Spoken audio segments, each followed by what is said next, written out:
এই মেঘলা দিনে একলা ঘরে থাকে না তো মন, কাছে যাব কবে পাবো ওগো তোমার নিমন্ত্রণ। কি আজ সকালবেলার ওয়েদারটা দেখে এই গানটাই মাথায় আসছে তো? আমার তো এই গানটাই মাথায় আসছিল, তাই গেয়ে দিলাম তোমাদের সামনে।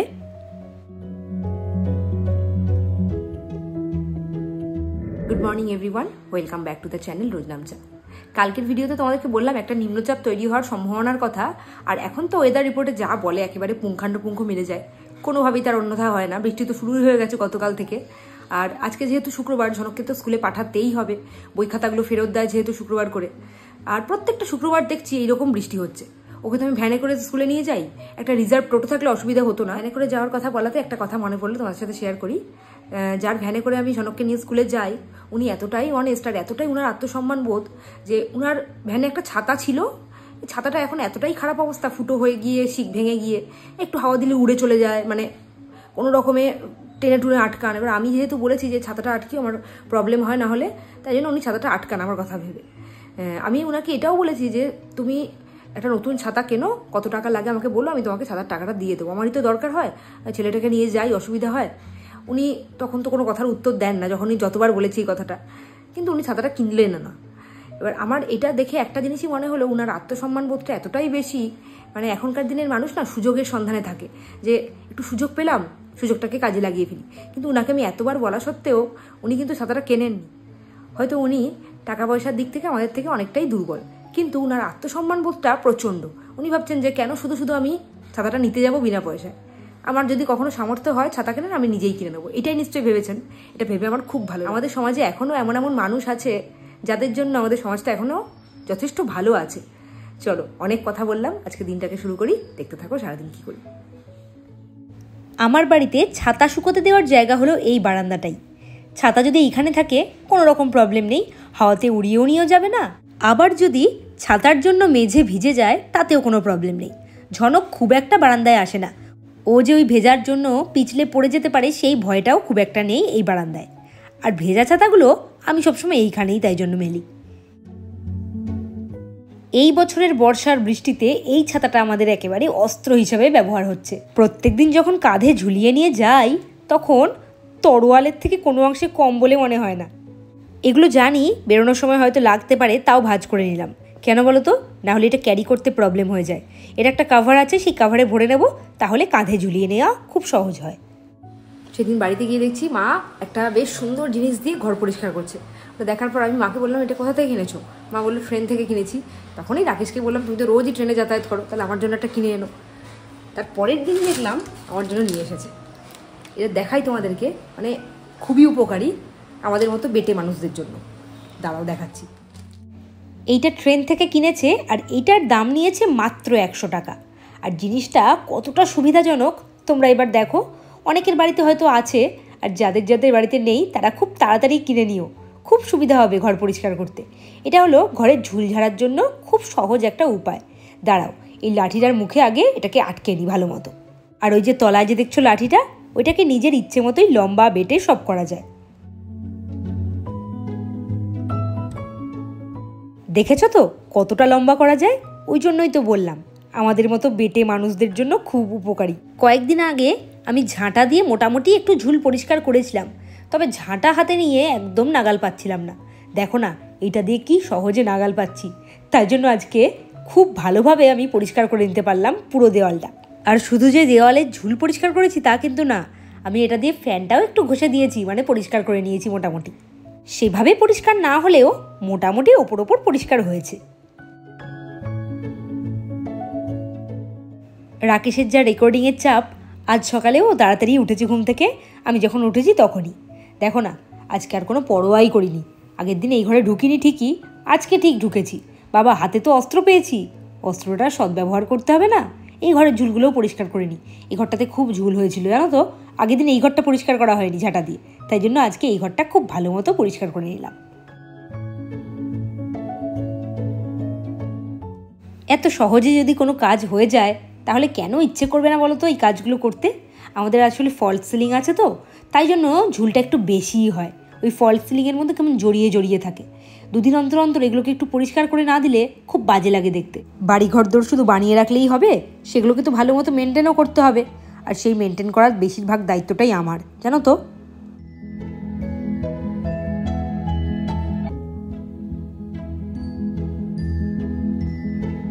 বেশ কিছুক্ষণ ধুলো ঘাটাঘাটি করলাম, তাই ভাবলাম একটু স্কিনটা কেয়ার করা যাক। যদিও স্কিন কেয়ার আমি একদমই করি না, কোনো রকমই করি না। ফেস ওয়াশ, ক্রিম, ব্যাস এই। ফেসিয়াল খুব মাসে 10-এ একবার হয়তো করলাম। মাকেও দেখি মাঝে মাঝে এইরকম করে মুখের পরিচর্যা করতে। মা বললো যে মাঝে মাঝে তো এগুলো করতেও পারিস। আজকে ভাবলাম ধুলো ঘাটলাম, একটু স্কিনটা কেয়ার করা যাক। দেখো, হাতের কাছে সব জিনিসই থাকে সবার বাড়িতে, এগুলো দিয়ে একটুখানি মুখটাকে পরিষ্কার করা যাক। তবে আমার একটাই ভয়, আমার একটু ব্রণর প্রবলেম আছে, এদিক থেকে ওদিক হলেই ব্রণ উঠে যায়। তাই 1-2 দিন ব্যবহার করে যদি দেখি ব্রণ উঠলো না তাহলে তো ভালোই, আর যদি দেখি ব্রণ হলো তাহলে তো আবার সেটাও বন্ধ করে দিতে হবে, কিচ্ছু করার নেই। খুব বেসিক একটা জিনিস, তোমরা হয়তো অনেকেই করো বাড়িতে এটা, কিন্তু আমি খুব একটা করি না, কেননা টাইম হয় না তো কি করে করব। আর নিজের ত্বকের পরিচর্যা করতে গিয়ে টাইম ওয়েস্ট করব, সেটা কি করে হয়। দেখো না কি করলাম, প্রথমে দিলাম একটু বেসন, তারপরে তার মধ্যে দিলাম একটু হলুদের গুঁড়ো, আর তারপরে আর কি তার মধ্যে দেবো একটু দুধের স্বর। ভাবছিলাম অল্প হয়ে যাবে না তো মুখের তুলনায়, কিন্তু তারপরে ভাবলাম যে অল্পই হোক, প্রথম দিন একটু অল্প অল্পই লাগাই, যদি দেখি কোনো রকম ব্রণ বেরোলো না তাহলে পরের দিন একটু বেশি করেই বানাবো। ভাগ্যিস আমি বেশি করে বানাইনি, এটুকুই শেষ করতে পারছিলাম না, মুখটা এতটাই ছোট। না তোমার গিফট কিসের? ধরো ধরো তোমার গিফটটা ধরো। আজকে আবার কি, আমি ভুলে গেছি নাকি কিছু? ঠিক আছে তোর আজকে কিছু নেই, কিসের জন্য? খোলো তাহলেই বুঝবে। গিফট বললেই তারিখ মনে করতে শুরু করে। কি আমি এই রে আবার কিছু ভুললাম নাকি?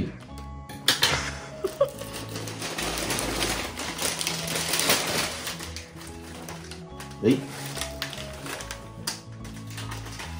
এটা আমি কি করব? আসলে এটা ওর গিফট না, এটা হলো ওর ছেলের গিফট। এটা একটা পটি সিট, আমি কিনেছি ঝনককে পটি ট্রেনিং দেওয়ার জন্য, যাতে কোমোডে বসে পটি করতে পারে। আর এইটা রাকেশ খোলার পর যা এক্সপ্রেশনটা দিল, আমার এত হাসি পেয়েছে আর কি বলবো তোমাদেরকে। সব কাজকর্ম সেরে স্নানে যাওয়ার 10-15 মিনিট আগে এইবারে আমি মুখের মধ্যে ভালো মতো প্যাকটা লাগিয়ে নেব। তার আগে মুখটাকে জল দিয়ে ধুয়ে একটু শুকনো করে নিলাম। এই বেসন, সর এগুলোর গন্ধ না কোনো কালেই আমার পছন্দ হতো না, একেবারে গা গুলিয়ে উঠতো।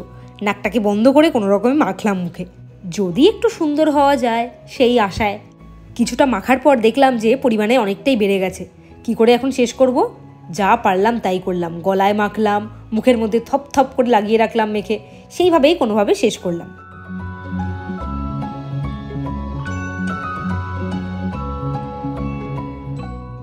এইবারে আমার কাণ্ডটা দেখো।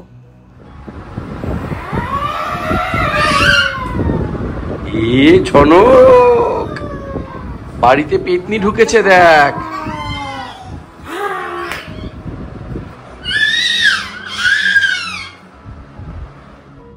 তখন আমার যদিও খুব একটা হাতে সময় ছিল না, তাও ঝনকের সঙ্গে কিছুক্ষণ মজা করলাম।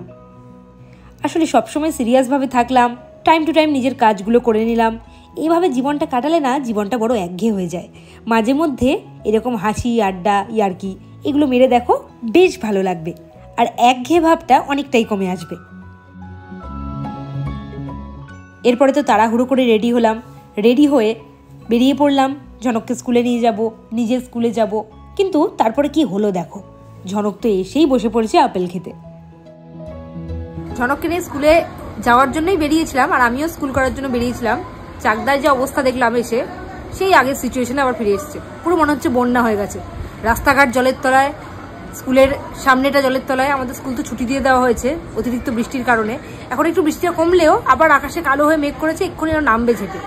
আমি ভেবেছিলাম ঝনককে পাঠাবো, আমার স্কুল বন্ধ হলেও ঝনককে পাঠাবো, কিন্তু এখানে এসে যা সিচুয়েশন দেখলাম, মানে প্রায় পায়ের পুরোই ডুবে যাচ্ছে। ঝনককে কোলে নিয়ে আমাকে যেতে হবে, নাহলে জুতো মোজা ভিজে যাবে। আর ঝনককে কোলে নিয়ে ব্যাগ নিয়ে আমার পক্ষে যাওয়াটা খুব প্রবলেমের, পিছলে পিছলে পড়েও যেতে পারি, তাই জন্য ঝনককে স্কুলে নিয়ে যাইনি। আর একটা মজার ঘটনা ঘটেছে, সেটা তোমাদের সাথে শেয়ার করি। যখন রাকেশ আমাকে এখানে এসে নামালো, তখন বলছে তোমাদের বাপের বাড়ির এলাকা, তুমি জলে পা দাও। আমি জলে পা দেবো না করে একটা শুকনো জায়গাতে সে পাটা দিয়ে সাপোর্ট দিয়ে বাইকটা দাঁড় করিয়েছে। আমি বলছি যে আমি ঝনককে নিয়ে ব্যাগ নিয়ে কি করে যাবো, তুমি একটুখানি আর একটু এগিয়ে চলো। বলছি তোমাকে এমনিতেও এখন জলে পা দিতে হবে, অমৃতেও জলে পা দিতে হবে, করে দেয়। তারপরে যখন স্কুলের দেখছি ভেতরে আন্টিরা সব এসে বসে আছে, ওনাদেরকে ডাকলাম, ঝনককে এসে কোলে নিয়ে ভেতরে নিয়ে গেল। আমি মোটামুটি ব্যাগ ট্যাগ নিয়ে জল পা দিয়ে চলে এসেছি। একটু আগে আমাকে ফোন করেছে রাকেশ যে বউয়ের কথা না শুনলে পস্তাতেই হয়। বাইক নিয়ে বেরিয়েছে। আর আমাদের চাকদার রাস্তার কথা তো সবাই জানো, ওই স্টাইল বাজারের ঠিক আগেটাতে ওই জায়গাটাতে একটা সামনের গাড়ি সাইড দেয়নি, ব্যাস পুরো জলের মধ্যে ঝপাং করে পা দিয়েছে। এখানে জলে পা দিতে হয়নি তো কি হচ্ছে, ওখানে কিন্তু ঠিক জলে পা দিতে হয়েছে। সেটা আমাকে ফোন করে বড়াই করে বলছে এই ঘটনা ঘটেছে। জলমগ্ন চাকদার জন্য ঝনককে স্কুলে পাঠায়নি ঠিকই, কিন্তু পড়াশোনার থেকে রেহাই নেই। তোমাদেরকে তো বললামই, ঝনক বিফোর লেটারটা এখনো পর্যন্ত ঠিকমতো বুঝে উঠতে পারেনি। তাই জন্য আমি টাইম পেলেই ওকে এই বিফোর লেটারগুলোই করাতে থাকি। আর আমি এই আঙুল গুনে এই সিস্টেমে বিফোর লেটারটা ওকে শিখিয়েছি। যেমন একটা আঙুল যদি এ হয়, তার পরের আঙুলটা বি, তারপরে আঙুলটা সি, এরপরে ওই সি নম্বর আঙুলটার আগের আঙুলটার নামটা জিজ্ঞেস করি, তখন ও বলতে পারে। এইভাবেই ওকে আমি বিফোর লেটারগুলো শেখাচ্ছি। শুধুমাত্র বিফোর লেটার নয়, বিফোর নাম্বারগুলো ওকে আমি এভাবেই শিখিয়েছি। ওদের স্কুলে দেখলাম এগুলোর ওপর খুব জোর দেওয়া হচ্ছে। স্কুল থাকলে তো সেই ধরাগতের একরকমই কাজ চলে, স্কুল ছুটি থাকলে না বেশ কাজ হয়। ঝনককে তো পড়তে বসালাম, পড়লো। আর তার আগে কি করেছি বলো তো, ঝনকের আজকে কান পরিষ্কার করলাম। তোমরা হয়তো বিশ্বাস করবে না, ও হওয়ার পর থেকে আমি ওর কোনোদিনও কান পরিষ্কার করার যে বারগুলো ঢোকানো সাহস দেখাতে পারিনি। আজকে মা আছে বাড়িতে, মা ছোটবেলায় আমাদের দুজনের মানে দুই বোনের কান পরিষ্কার করতে বসতো। আমাদের এত আরাম লাগতো, মাকে বলতাম যে একটু করো না, একটু আছে পরিষ্কার করো, ভেতরে নোংরা আছে। মা বলতো কিছু নোংরা নেই, পরিষ্কার করে দিয়েছি। আজকে ঝনককে আমি সাহস দেখিয়ে বসেছিলাম পরিষ্কার করতে। কিছুক্ষণ আমি করার পর বেশি ভেতরে ঢোকাতে ভয় পাচ্ছি, যদি কানে লেগে যায়, ছোট বলতে পারবে না। আর তারপরে মাকে ডেকে নিয়ে এসে ফাইনালি বললাম যে দেখো এবার পরিষ্কার হয়েছে কিনা। মা বললো হ্যাঁ একদম ভালো মতো পরিষ্কার হয়েছে। আজকে একটা বড় কাজ করেছি, ঝনকের কান পরিষ্কার করেছি।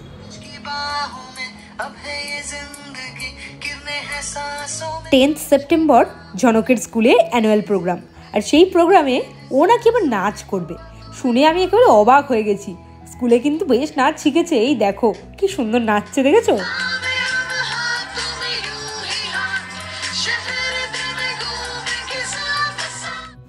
এর কিছুক্ষণের মধ্যেই বাড়িতে এলো বেরি বুড়ি। আর বেরির সাথে অনেকদিন তোমাদের দেখা হয় না, আমারও দেখা হয় না। বেরির সাথে আজকে দেখা হওয়ার সাথে সাথেই ঝনক কি হারে আদর করছে দেখো বেরি বোনকে। আর বেরি বোন কিন্তু একেবারে চুপটি করে হাসতে হাসতে দাদার আদর খাচ্ছে। ঝনক স্কুলে না গেলে বা স্কুল ছুটি থাকলে আমি ঝনককে এভাবেই এঙ্গেজ রাখি। প্রথমে একটু পড়াশোনা করিয়েছি, এবার একটু ড্রয়িং দিয়ে বসিয়েছি, আর এর মাঝখানে একটু গান নিয়েও বসিয়েছিলাম, সেটা তোমাদের সাথে শেয়ার করা হয়নি। বেরির এবার কাণ্ডটা দেখো, ওকে ওর মা অ্যানিম্যালের বই কিনে দিয়েছে। সেইখান থেকে ও হাতি দেখে বেশ ভালো মতো চিনেছে। আর আজকে এইখানে হাতিটাকে দেখে এক দৃষ্টে দেখে যাচ্ছে, আর একটু পরপর আঙুল দিয়ে দেখাচ্ছে আর বলছে হা। পুরো নামটা বলতে পারছে না হাতিটা, কথা শেখেনি তো এখনো, কি করে বলবে, কিন্তু হাটা বলতে পারছে। বেরি কিন্তু আজকে একভাবে এই হাতি নিয়েই পড়েছিল, একবার করে দেখাচ্ছে আর বলছে হা। ঝনক দাদা ওকে আদর করেছে, আর ও ঝনক দাদাকে আদর করবে না, এটা কি করে হয়? এই দেখো ঝনক দাদাকে এবার আদর করে দিয়েছে বেরিটা।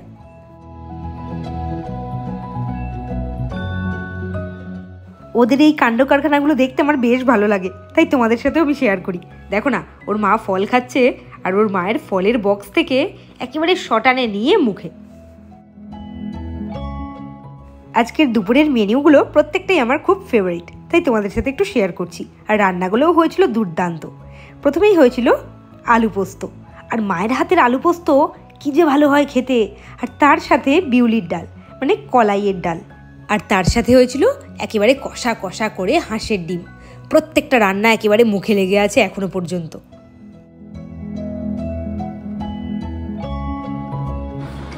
ঝনক, তোমার সেই সময় এসে গেছে, চুল কাটার সময়। এখন আমরা কোথায় যাব? দিদার কাছে আজকে পরে যাব। আগে কোথায় যাব? চোখ বন্ধ করে থাকবে, মুখটা বন্ধ করে থাকবে, ব্যাস চুপ করে বসে থাকবে, 5 মিনিটের মধ্যে হয়ে যাবে। ঝনকের চুল কাটার টাইম এগিয়ে আসে, আর আমার শুরু হয়ে যায় ভেতরে টেনশন। যা করতে থাকে তোমরা তো আগের ভিডিওতে দেখেইছো, একেবারে পাগলের মতো করতে থাকে। আজকেও দেখা যাক কি করে। চুল কাটতে তো নিয়ে যাব, দাঁড়াও, তার আগে জামাইয়ের খাওয়া দাওয়াগুলো মিটুক। জামাই এখন নিয়ে বসেছে মালপোয়া, তালের বড়া আর নারকেল নাড়ু। বাপরে বাপ। ঝনককে আমরা এখন নিয়ে যাচ্ছি চুল কাটাতে, সেই অবিস্মরণীয় কাজটা করতে। দেখা যাক আজকে অবিস্মরণীয় হয় নাকি আজকে খুব স্মুথলি কেটে নেয়। মনে হচ্ছে স্মুথলি কাটবে, কেননা বলছে আজকে আমি খুব ভালো মতো কেটে নেবো, কিন্তু আবার ওর মতিগতি বোঝা যায় না। যাওয়ার পর হয়তো গিয়ে মতিভ্রম ঘটলো। ওই দেখো যাচ্ছে আগের থেকে রেডি হয়ে। ঝনক এদিকে শোন, এদিকে শোন ঝনক, এদিকে শোন। কোথায় যাচ্ছিস? চুল কাটতে। গিয়ে কি করবি? আমি চোখ বন্ধ করে থাকবো। মনে থাকবে তো? হ্যাঁ। অবশেষে বেরোলাম বাড়ির থেকে। আর বাড়ির সামনে রাস্তার অবস্থা দেখো। এই রাস্তাঘাট দেখলে না মাথা এত গরম হয়ে যায়, আর বাইরে বেরোতে একদম ইচ্ছে করে না। মানে চাকদার 80% রাস্তার অবস্থা এই একই রকম, বেহাল দশা। ঝনকের জন্য এক্সট্রা একটা জামা ব্যাগে ভরে নিয়ে পুরো রাস্তাটা ওকে বোঝাতে বোঝাতে গেলাম আমরা শেষ পর্যন্ত পার্লারে। তবে যাওয়ার পরে আমি তো অবাক হতে শুরু করলাম আস্তে আস্তে। প্রথমেই ও চেয়ারটাতে বসলো একা।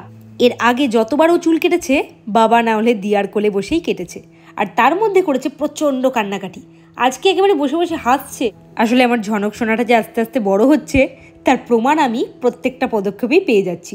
এই ওয়েদার আর রাস্তাঘাটের এই জলমগ্ন অবস্থার জন্য পার্লারটা মোটামুটি ফাঁকাই ছিল। আর এই আঙ্কেলদের সাথে ও এসে একেবারে গল্প জুড়ে বসেছে, মনে হচ্ছে যেন কত দিনের পরিচিত। তোমরা যারা যারা ঝনকবাবুর আগের বারের চুল কাটার ভিডিওটা দেখেছো তারা নিশ্চয়ই বুঝতে পারছো ঝনক কতটা চেঞ্জ হয়ে গেছে। ঝনককে যখন চেপে ধরতে হলোই না, ভাবলাম টাইমটাকে কাজে লাগানো যাক। দেখো না, শ্যাম্পু করে এসে গেছি, এবার নিজেও একটু হেয়ার কাট করে নেব। আজকে একেবারে ঝনক আমাদের টেনশনের ওপর জল ঢেলে দিয়ে ও আমাদেরকে অবাক করে দিয়েছে। এইবার ওকে একটা গিফট দিতেই হবে।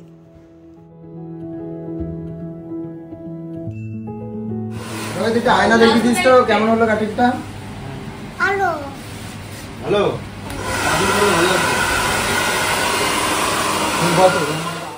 ঝনকের হেয়ার কাট একেবারে সুন্দরভাবে হয়ে গেছে।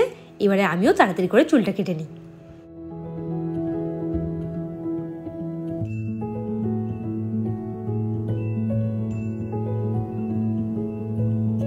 আজকে দেখতেই পেলে ঝনকের চুল কাটার সময় ওর রিয়াকশন, কোনো রকম রিয়াকশন ছিল না, যদিও রিয়াকশনটা ছিল না বলে আমরা বেঁচে গেছি।